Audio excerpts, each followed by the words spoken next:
Hi, today we're going to be canning apricot jam. It's a recipe that I got from my grandmother's old blue ribbon cookbook. And this cookbook is so old. I mean, she had it when she first got married. There's no cover to it anymore. I do remember it saying the blue ribbon recipes, but I thought I'd just show you, look at how old and used, and these are a lot of my grandma's recipes.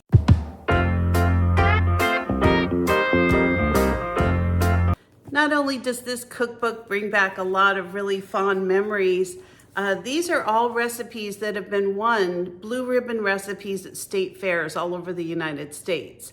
So they're primarily things that have to do with canning and sweets and cookies and cobblers and pickles, things like that, which are things I do tons of. When the summer comes, I have all my fruit and vegetables, everything is ripening, and I'm trying to figure out ways to preserve it all. So I always come back to my blue ribbon cookbook. So I'm just going to show you a couple pages from it just so you can see how it looks. So this is my cookbook. These are just some recipes that my grandma has written on the inside of it. These are some old things that she clipped out of magazines back, you know, who knows when. And she had so many fun things that she used to make, but the main thing that her and my grandfather always did was that they gardened and they, were preserving their food.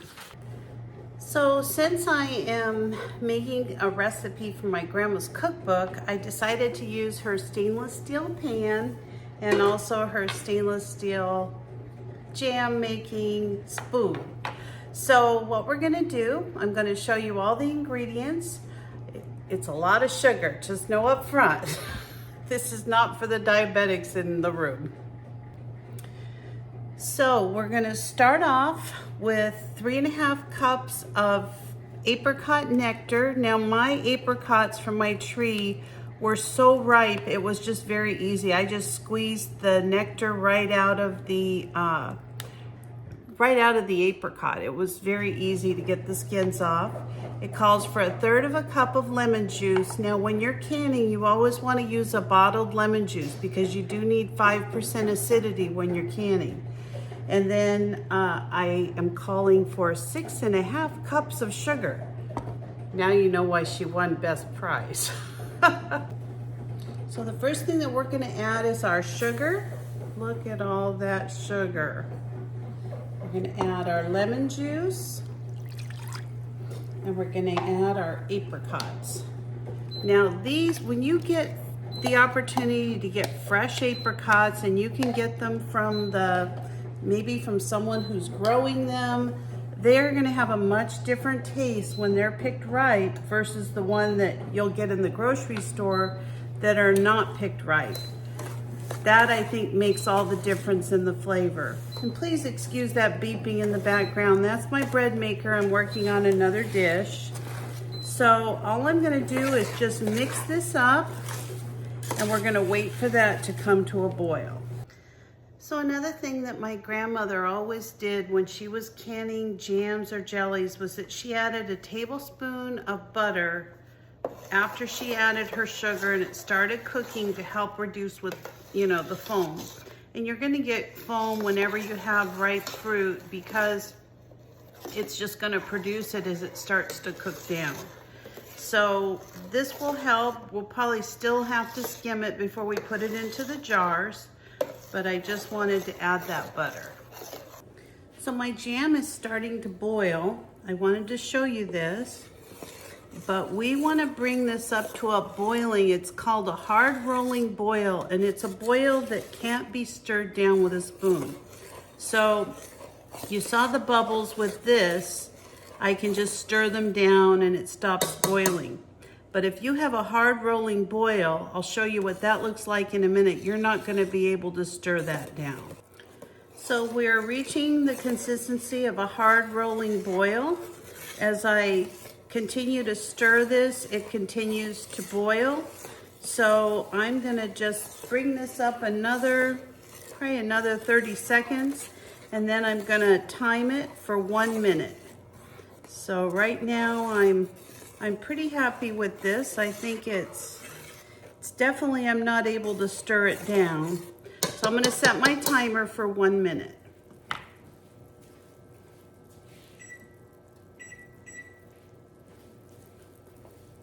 Now during this time, I continue to keep stirring it. All right, let me turn that off.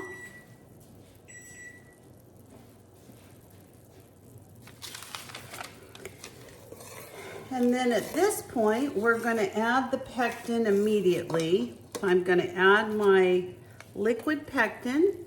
It kind of looks like water. It's just clear, maybe a little cloudy, I don't know.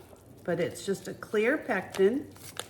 And we're gonna add that. And again, we want it, after we add the pectin, we want a nice hard rolling boil.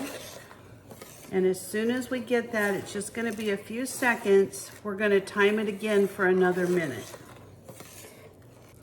Okay, I've got it back up to a full rolling boil. I set my timer for 1 more minute, and I'm just gonna finish stirring this. And then as soon as the minute is up, we're gonna skim off any foam that we have and then ladle it into the jars for the boiling water bath canner.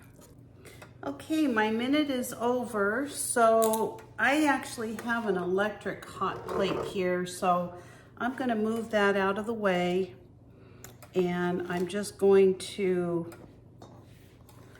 get this ready to put into the hot jars. So I do have a little bit of foam, not as much as I did, but I am gonna try to get a little bit of this off.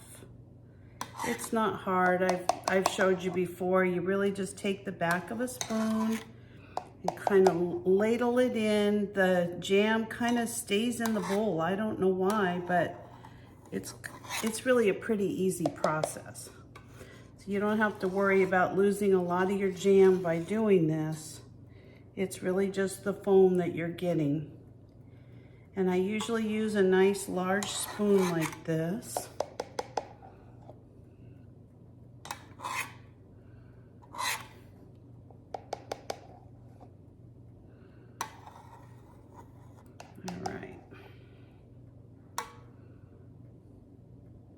You can tell the way that the jam is kind of connecting to the spoon. It's already jamming up a little bit, so that's a good sign. Like I said, this jam was really ripe. So let me grab a couple of jars and we'll just put this into the jars and then put it into the water bath canner. So another thing with these old-time recipes is that they don't really tell you how much they make of anything, because they've probably submitted 1 jar of something to the fair. So I've got several different sizes of jars, and I'm just going to ladle some jam in here. And we'll just see together how much we get. You always think it's going to be a lot more, but it never is. So this is going to be, we're going to bring that up to about a 1/4 inch headspace. Now again, it didn't say any of that on my instructions, but I've made this enough to know that that's kind of the way it works. So let me do a couple of these jars.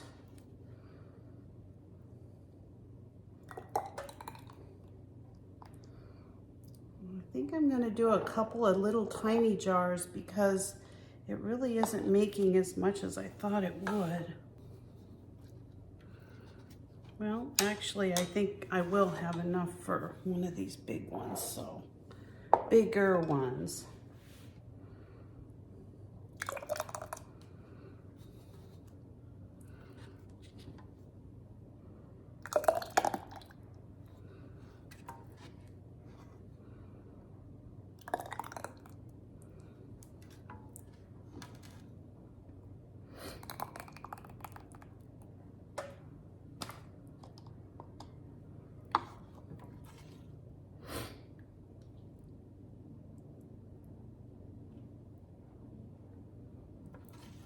So we don't have a lot left. So what I'm gonna do these 3 jars. Then I'm going to put the rest in a very small container in my refrigerator so I can just have that over the next couple weeks. So, or next couple days. So let me put a little bit of water on this. I just want to, I know I did use the funnel, but I just want to make sure there's nothing on the little lid or the little rims of the jars that'll keep this or prevent this from sealing. And I got these lids at the Dollar Tree. They were actually a really good deal. I got 10 lids. They have kind of a white rubber seal. I've used them on some of the jam and jelly jars before. These were only $1.25 for 10 lids. I don't think I'd trust them on the, you know, the pressure canning. I just don't know how they would hold up. So I'm gonna just stick with these types of things that I can water bath can, and just, you know, take advantage of this. I actually bought several packages and I've used it to, ooh, that's hot. I'm gonna have to kind of hold on.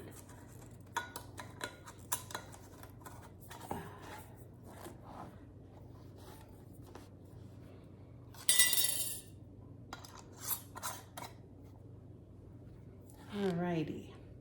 So all I'm gonna do now is put this in my water bath canner, and then I'll show you how they look when it's all finished. All right, I've got this little clear container, and you can tell it's already turning into jam. I'm so happy with this. All right, so I've got a little container here. It's clear, so I can tell this is gonna be for my jam. All I'm gonna do is put some of this in here, let it cool down before I put it in the refrigerator. And I'll have some of that on my English muffin tomorrow. Looks so good, and it smells so good in here. Just like fresh apricots. Uh-oh.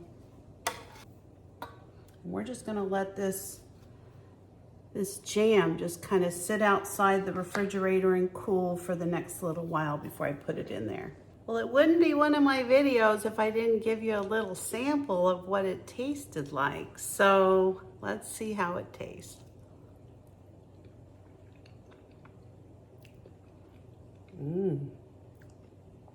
Oh my gosh, that is superb. Really delicious. So when I was a kid, my grandma would make, their next door neighbor had 2 huge apricot trees in their backyard. And they would let my grandma and grandpa pick bushels of these apricots. And they were big, beautiful apricots. The trees had been there for years and years. And so my grandma made everything: cobblers, jams, jellies, brandy, everything you could think of. And so when she'd finish making her apricot jam, she would have my brother and I a spoon, and she'd leave a little bit in the pan, and we'd get to sample the last little bit before it was jarred up. And that's what I'm gonna do today. I'm gonna sit here and think about my grandma. I love apricots. Well, thanks for joining me today on this apricot jam making experience. I appreciate your time and hope you'll consider subscribing if you're not already a subscriber. Have a great day, everybody. See you next time.